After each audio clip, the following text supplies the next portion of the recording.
안녕하세요, 메슬로입니다. 오늘은 제2의 발락이라 불렸지만 잦은 부상으로 반쪽짜리라는 평가를 받은 사미 케디라에 대해 알아보도록 하겠습니다. 그럼 재밌게 봐주세요. 슈투트가르트 유소년 팀에서 성장하여 1군 팀으로 콜업된 케디라는 0607 시즌 마리오 고메스와 함께 구단이 분데스리가 우승을 차지하는 이변의 주역으로 올라서며 단숨에 기대주 반열에 올랐습니다. 이렇듯 그는 슈바인슈타이거나 필립 람과 같이 유소년 시절부터 독일의 미래로 꼽히던 선수는 아니었으며 성인이 되어서야 비로소 큰 주목을 받게 된 케이스였는데요. 슈투트가르트에서 꾸준한 활약을 이어나간 케디라는 반본멜의 대치자를 찾던 미넨, 인테르 피오렌티나와 같은 이탈리아 구단의 관심을 받을 정도로 주가를 높였습니다. 어느덧 분데스리가 정상급 미드필더 반열에 오르며 2010년 갑작스런 발목 부상으로 월드컵 참가가 무산된 발락의 대치자로 남아공 월드컵에 참가하는 영광을 안게 되죠. 그는 왕성한 움직임을 통한 커버플레이, 지능적인 위치 선정으로 슈바인슈타이거와 함께 독일의 견고한 중원을 구성했으며 해당 대회에 모두 출전해 독일의 대회 3위에 크게 일조하는 등 발락의 공백을 훌륭하게 메워내 제2의 발락이란 국제적인 명성을 얻었습니다. 그렇게 월드컵이 끝난 뒤 무리뉴의 눈에 띄어 대표팀 동료 외질과 함께 레알 마드리드로 입단할 수 있었는데요. 사실 케디라는 남아공 월드컵에서 독일이 스페인에게 패배해 준결승에서 탈락했었기 때문에 에이전트로부터 레알 마드리드에게 영입 제의가 왔다는 이야기를 들었을 때 불쾌했었다고 합니다. 그러나 곧 무리뉴가 전화할 것이란 말을 듣고 나서부터 긴장이 되기 시작했다고 하죠. 케디라는 영어를 못하여 무리뉴에게 양해를 구하고 문자로 대화를 나누었으며 무리뉴의 신뢰에 크게 감동을 받은 케디라가 레알 마드리드로의 이적을 확정짓게 된 것이었습니다. 이렇듯 무리뉴 감독의 신임하에 빠르게 핵심 자원으로 자리매김한 그는 알론소의 파트너로 나와 공수에 걸쳐 적극적으로 가담하여 중원의 밸런스를 잡아주었습니다. 수비 밸런스의 완성도가 떨어진다는 팀의 약점을 완벽히 보강해내어 레알 마드리드의 챔피언스리그 준결승 진출 및 리그 우승 컵대회 우승 지역으로 올라서게 되죠. 호날두, 벤제마, 디마리아, 외질의 활약이 눈에 띄었지만 3선에서 조용히 제 몫을 한 케디라 알론스의 활약도 무시할 수 없었습니다. 그리고 케디라는 이어 진행된 유로 2012 대회에서 독일의 대회 3위와 팀 오브 토너먼트에도 선정되기도 하면서 주가를 더욱 높였는데요. 이때 케디라는 세계 수준급 선수란 평가를 받았습니다. 그러나 2013년 무리뉴가 떠나고 안첼로티가 부임하면서 그의 입지에 변화가 찾아오기 시작했습니다. 안첼로티는 부임하자마자 외질을 매각하고 이스코를 영입했으며 베일을 거액에 영입해 BBC란 공격 라인을 만들어냈습니다. 케디라는 사비 알론소가 부상으로 이탈한 틈을 타 시즌 전반기에 선발 기용되며 입지를 공고히 다졌으나 2013년 11월 A매치 이탈리아전에서 피를로와 충돌해 십자인대 파열이라는 큰 부상을 당하고 말았습니다. 당시 내년에 진행되는 브라질 월드컵 출전도 확신할 수 없다는 이야기가 나올 정도로 부상의 정도는 심각했는데요. 훗날 이 부상은 케디라의 기량저하와 직결되었으며 주전 경쟁 실패로도 이어졌습니다. 그가 부상으로 전력에서 이탈하자 안첼로티는 4-3-3 포메이션 형태로의 변화를 택해 원볼란치를 기용하는 방식으로 전환했습니다. 그리고 디마리아, 사비 알론소, 모드리치로 중원을 구성했죠. 디마리아는 상황에 따라 윙어와 중미 자리를 옮겨가는 하프 윙으로 뛰며 안첼로티 전술에서 핵심적인 역할을 수행했습니다. 사실상 시즌아웃 판정을 받은 케디라는 오로지 월드컵 출전을 목표로 재활을 시작했습니다. 독일의 한 클리닉에서 살다시피 할 정도로 노력을 기울였는데요. 이때 홀로 떨어져 지내는 그가 걱정된 안첼로티 감독이 케디라에게 매일매일 안부 전화를 했었다고 합니다. 어느샌가 케디라는 안첼로티 감독과 나누는 전화통화가 루틴처럼 잡힐 정도였다고 하죠. 이처럼 안첼로티의 신뢰와 보살핌 속에서 보기 드문 회복 속도를 보인 그는 어느덧 팀 훈련에도 다시 참가할 수 있는 수준까지 회복하는 데 성공했습니다. 그리고 안첼로티로부터 너만 괜찮다면 챔피언스리그 결승전에 선발 출전시키겠다라는 말을 듣게 되는데요. 당시 레알 마드리드는 챔피언스리그 결승전을 앞두고 중원의 핵인 사비 알론소가 경고 누적으로 인해 출전이 불가한 상황이었습니다. 케디라의 경우 시즌 마지막 2경기 연속으로 선발 출전하며 자신의 복귀를 알리기는 했지만 언론에선 아직 정상 컨디션이 아닌 케디라의 출전을 전혀 예상하지 않았고 대부분 이스코 혹은 이아라멘디가 출전할 것이란 예측을 내놓고 있었죠. 케디라 역시 자신의 몸 상태가 60% 정도밖에 올라오지 않았다며 부담감을 안첼로티에게 표출했었습니다. 그러나 안첼로티는 이를 충분히 인지하고 있으며 모드리치와 디마리아가 있으니 진정하라고 그를 설득했다고 하는데요.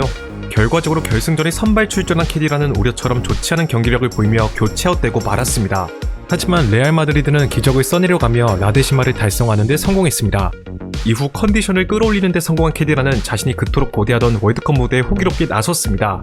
그는 상황에 따라 토니 크로스, 슈바인슈타이거, 필립 람과 중원을 구성해 독일의 우승에 크게 일조하게 됐는데요.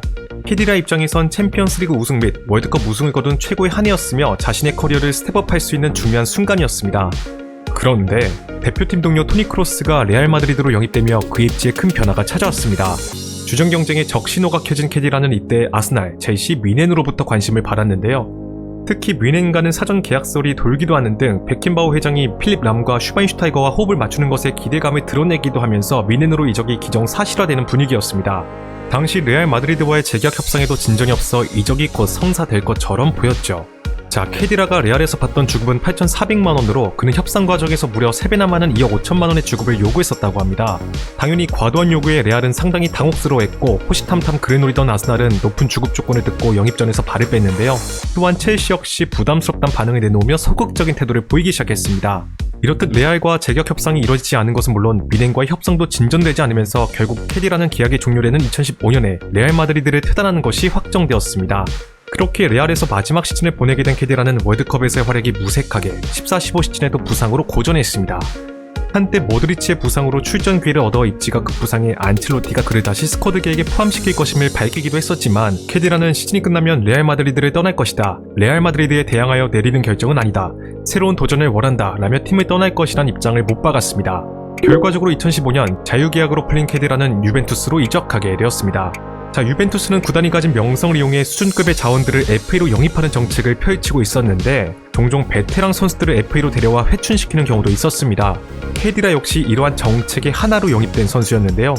구단은 그가 팀을 떠난 피를로 비달 부상을 당한 마르키시오의 공백을 잘 메워줄 것이라 기대했습니다. 그러나 구단의 입장과 달리 팬들은 우려의 목소리를 보냈습니다. 2012년부터 다양한 부위에서 10차례 이상의 부상을 당했고 대부분 전치 한 달이 넘어갔기에 그가 즉시 전력감이 맞냐는 것이었죠. 그리고 팬들의 우려처럼 케디라는 유벤투스 합류 후 첫 훈련에서 햄스트링 부상을 당해 전력에서 이탈하며 다시 한번 유리몸이라는 것을 인증하면서 불안감을 키웠습니다. 다행히 복귀 후에 기량을 되찾아 유벤투스의 리그 연패 주역으로 올라서며 다시 부활하는 모습을 보였는데요. 그런데 시간이 지나 2019년 2월 훈련 중 불편함을 느낀 케디라는 선수에게는 굉장히 치명적인 부정맥 진단을 받았습니다. 심장박동이 불규칙해지는 증상이기에 절대 가볍게 볼 순 없었죠. 과거 세비야의 안토니오 푸에르타, 볼턴의 무함바 등이 이러한 증상으로 쓰러졌었고 이후 2021년에 바르셀로나에서 뛰던 아게로가 부정맥 진단을 받아 은퇴를 했었던 점을 감안하면 이는 케디라가 선수 생활을 이어나간 데 있어서 치명적인 진단이었습니다. 이렇듯 급성 부정맥 판정을 받은 케디라는 수술대에 올랐으며 충분한 회복 기간을 가져야 했습니다. 이로 인해 그는 여름에 팀을 떠날 선수 중 한 명으로 꼽혔는데요.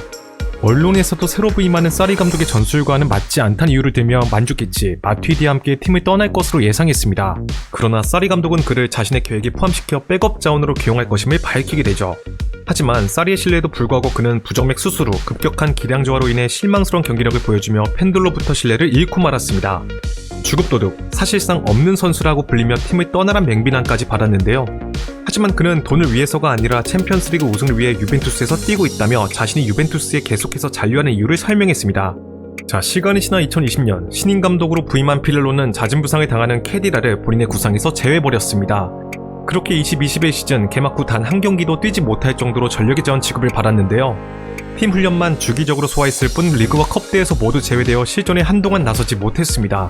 따라서 곧 자유계약으로 방출된 예정이었지만 케디라는 변화를 모색하며 겨울에 이적을 추진하게 되죠.